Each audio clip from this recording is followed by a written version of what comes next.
Robert? Oui, j'ai entendu, ça frotte. Voilà. Depuis qu'on a posé le parquet, j'arrive pas à l'ouvrir, ça coince. Alors, 3 solutions. La première, si c'est pas beaucoup, on va poncer en dessous en mettant un papier de verre. Deuxième, on va mettre des rondelles ici, en soulevant. Troisième, on dégonde et on rabote. C'est parti.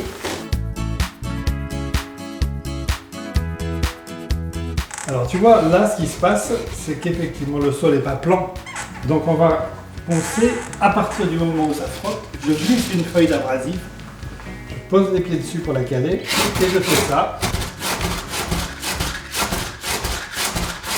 Et avec de la patience, ça va aller.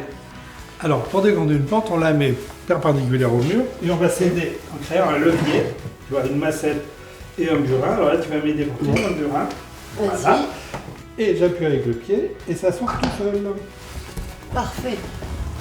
Voilà.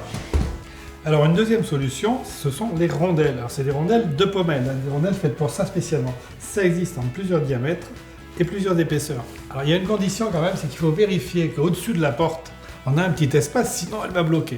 La rondelle, il suffit de la mettre là-dessus. Tiens, vas-y. On en met une sur chaque pommelle et on va regonder la porte. Et elle sera surélevée. Et elle sera surélevée de cette épaisseur. Ok. Et si c'est pas assez, Robert? Ah bah, dernière solution, on l'a porté dégondé et là on rabote. Ok. On y va. Bravo. Du coup, Robert, quel outil va-t-on utiliser? Et ben ça dépend. Ça dépend de l'épaisseur qu'on va avoir à supprimer à la porte. Donc la hauteur. Alors ça on l'aura mesuré, enfin, c'est un petit peu compliqué mais il faut le mesurer. S'il n'y a pas beaucoup, la ponceuse, facile. Un peu plus, le rabot électrique.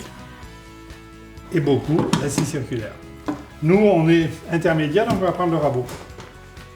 Et alors, petite astuce, brancher un aspirateur à la sortie du rabot, ça va éviter la poussière et de salir partout. 2-3 conseils.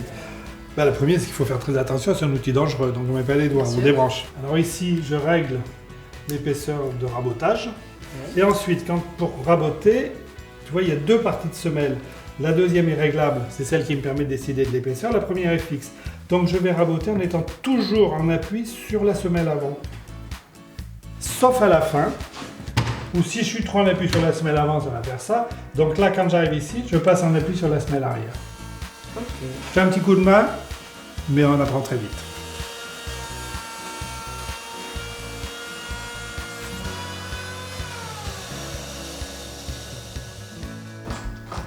Ah bah super, ça frotte plus. Merci, Robert. C'était pas si compliqué, sincèrement. Allez, moi je remonte bricoler en haut.